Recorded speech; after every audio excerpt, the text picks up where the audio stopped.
ভাগবত হয়, যেখানে গোবিন্দের গুণগান হয়, যেখানে গোবিন্দের কীর্তন হয়, ভগবান সেখান থেকে আর দূরে থাকতে পারেন না। এটা হলো আকর্ষণ, চুম্বক, ভগবানকে টানার। প্রেম সে বলো, আরে বলো না, আরো জোরে, আরো জোরে, সবাই হাত উপরে করে জয় জয় শ্রীরাম। বিচার করে দেখো, একবার নারায়ণ নাম নিয়ে অজামিলের মতন পাপীর যদি উদ্ধার হয়ে যায়, তাহলে আমরা যদি নিত্য সেই হরিনাম গুণগান করি, তাহলে আমাদের উপরে ঠাকুরের কৃপা কেন হবে না? তার জন্য যেইখানেই থাকো, যেই পরিস্থিতিতে থাকো, যেইভাবেই থাকো, সবসময় নাম নিতে থাকো, হরিনাম করতে থাকো। প্রেম সে বলো, যত পারবে তত হরিনাম করতে থাকবে। মনে রাখবে, নাম কোন নাম শ্রেষ্ঠ? একমাত্র রাম আর কৃষ্ণের নামই হলো শ্রেষ্ঠ। প্রেম সে বলো। ভগবানের দ্বিতীয় স্বরূপ হলো চিৎ। চিৎ শব্দের অর্থ কি? চিৎ মানে হলো প্রকাশ। যার প্রকাশে সমস্ত জগৎ প্রকাশিত হয়ে রয়েছে, তিনি হলেন স্বয়ং ভগবান। তাহলে প্রকাশ তো আমরা দেখছি সূর্য থেকে হয়,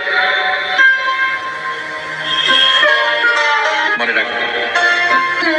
সূর্য থেকে প্রকাশ কিসের হয়? বলে জগতে। আর অন্তরে প্রকাশ কিসের দ্বারা হয়? অন্তরে কিন্তু সূর্যের দ্বারা প্রকাশ হয় না। চোখ থাকলেই মানুষ দেখতে পায় না। চোখ থাকার পরে বিবেক থাকা উচিত। চোখের পরে কি থাকা উচিত? বিবেক। সেই বিবেক কি? বিবেক মানে হলো চিত্ত। আর চিত্ত মানে কি? সেই চিত্তই হলো প্রকাশ।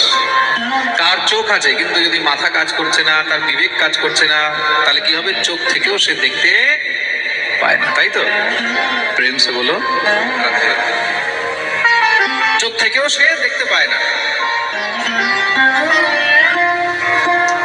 আমি একজন পেশেন্টকে দেখলাম, খুব সুন্দর, সুস্থ সবল, একদম চোখগুলো ঠিক, চোখের মধ্যে কোনো চশমা নেই, কিচ্ছু নেই, কিন্তু সে চোখে দেখতে পায় না। তা আমি জিজ্ঞাসা করলাম, এটার কারণ কি? তখন আমাকে ডাক্তার বললেন যে মহারাজ, এর চোখ ঠিক আছে, কিন্তু এর মাইন্ড থেকে চোখটাকে এই সংসারকে দেখার যে ইন্ডিকেশনটা পাঠানো হয়, সেই সিস্টেমটা নষ্ট হয়ে গেছে।